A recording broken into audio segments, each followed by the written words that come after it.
जय जगन्नाथ पिलामने ईश्वर तुम मनकर मंगल करंतु। आज आमे पद्य कला माणिकरे उपरे जो तार इनसाइड क्वेश्चन आंसर जो अच्छी ताकू मु वैकल्पिक प्रश्न आकार 15टी प्रश्न तैयारी करिछि। तुम माने सेथिरो केतोटी प्रश्नर ठीक उत्तर देई पारुछ निजको परीक्षा करियो। प्रथम प्रश्न होछि यशोदा माता कौन सुनिबा पाई कान डेरी थांती? क श्रीकृष्णଙ୍କ कथा, ख श्रीकृष्णଙ୍କ कठोर शब्द, ग श्रीकृष्णଙ୍କ बंशीर स्वन, घ गाई गोरुଙ୍କ टापुर शब्द। ठीक उत्तरटी होछि श्रीकृष्णଙ୍କ बंशीर स्वन। प्रश्न 2 कलामाणिक एठारे काहाकू कुहा जाइछि? क यशोदा माता, ख श्रीकृष्ण, ग नंदराजा, घ बलराम। ठीक उत्तरटी हेउछि श्रीकृष्ण। प्रश्न 3 कलामाणिकरे कविताटी काहार रचना? क उपेन्द्र भंज, ख दीनकृष्ण दास, ग अभिमन्यु सामंत सिंहार, घ जगन्नाथ दास।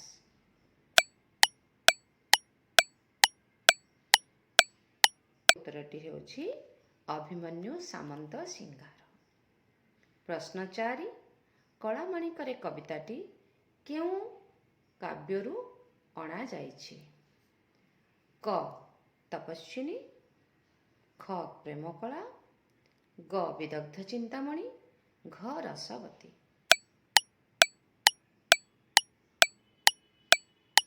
उत्तरटी होछि विदग्ध चिंतामणि। प्रश्न 5 रो प्रश्न होछि हरिचंदन कौन करे? क शीतलता प्रदान करे, ख उत्ताप प्रदान करे, ग टंका प्रदान करे, घ खाद्य प्रदान करे।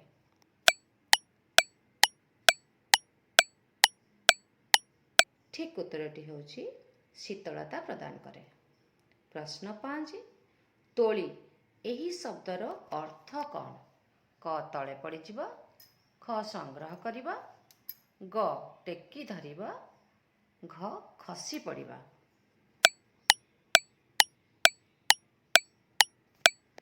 ठीक उत्तरटी होछि टेकी धरिबा। माँ जेतबेले छुआ को उठेकी कोल को धरती ताकू कहती तोली धरिबा। कवितार यही अर्थ प्रकाश करा जाइछि। प्रश्न 7 मो जीव जीवन तोही नयन डैश। एठी शून्य स्थान पूरण कर। को शब्दटी ठीक उत्तर हेब? क लौड़ी, ख रत्नहारा, ग प्रतिमा, घ प्रसरा।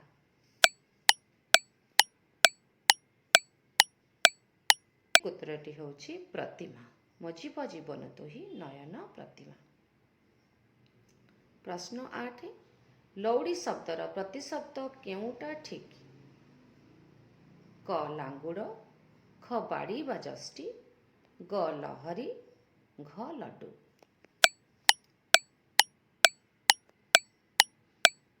ठीक उत्तरटी होछि बाड़ी बा जष्टी। प्रश्न 9 अभिमन्यु सामंत सिंहार केउ जुगर कवि थिले? क रीति जुग, ख पंचसखा जुग, ग आधुनिक जुग, घ सबुज जुग।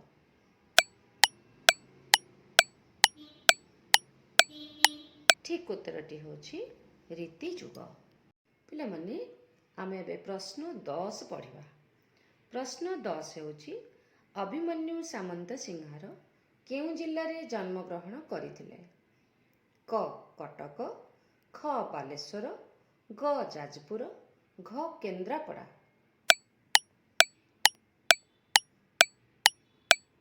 ठीक उत्तरटी होछि जाजपुर जिल्ला रे। प्रश्न 11 कलामाणिकरे कविताटी विदग्ध चिंतामणि काव्यर केउ छंदरु अणा जाइछि?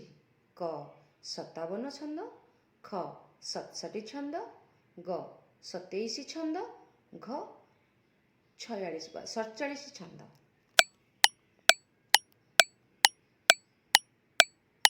ଠିକ୍ ଉତ୍ତରଟି ହେଉଛି 67ଟି ଛାନ୍ଦ। ପ୍ରଶ୍ନ 12 କେଉଁ ପୁସ୍ତକଟି ଅଭିମନ୍ୟୁ ସାମନ୍ତସିଂହାର ଲେଖି ନାହାନ୍ତି? କ ଚଢ଼େଇ ଗୀତ, ଖ ବାଘ ଗୀତ, ଗ ବୋଲେ ହୁଁଟି, ଘ ଜୀବନ ପଥେ।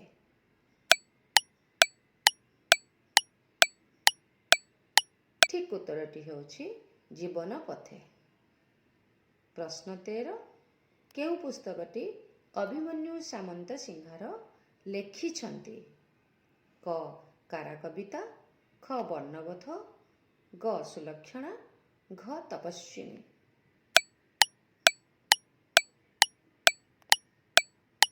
ଠିକ୍ ଉତ୍ତରଟି ହେଉଛି ସୁଲକ୍ଷଣା। ପ୍ରଶ୍ନ 14 କବିତାରେ ଧୀରେ ଶବ୍ଦର ଅର୍ଥ କ'ଣ? କ ପଣ୍ଡିତମାନେ, ଖ ମୂର୍ଖମାନେ, ଗ ବୀରମାନେ, ଘ ରାଜାମାନେ। ଠିକ୍ ଉତ୍ତରଟି ହେଉଛି ପଣ୍ଡିତମାନେ ବା ଜ୍ଞାନୀ ଲୋକମାନେ। ପ୍ରଶ୍ନ 15 ଶ୍ରୁତି ଶବ୍ଦର ଅର୍ଥ କ'ଣ? କ କର୍ଣ୍ଣ ବା ଗୋଡ଼, ଖ ବେଦ ବା କର୍ଣ୍ଣ, ଗ ବେଦ ବା ବୀଣା, ଘ ଶୁଣିବା ବା କହିବା। ଠିକ୍ ଉତ୍ତରଟି ହେଉଛି ବେଦ ବା କର୍ଣ୍ଣ। ବେଦ ବି ହେଇପାରିବ, କର୍ଣ୍ଣ ବି ହେଇପାରିବ। ତ ଶ୍ରୁତିକୁ ଦୁଇଟା ଅର୍ଥ। ତ ପିଲାମାନେ ଏହି 15ଟା କ୍ୱେଶ୍ଚିନ୍ ତ ଆଲୋଚନା କଲେ। ତୁମମାନେ କେଉଁ ଖାତାରେ ଲେଖିବ, ବାରମ୍ବାର ପଢ଼ିବ।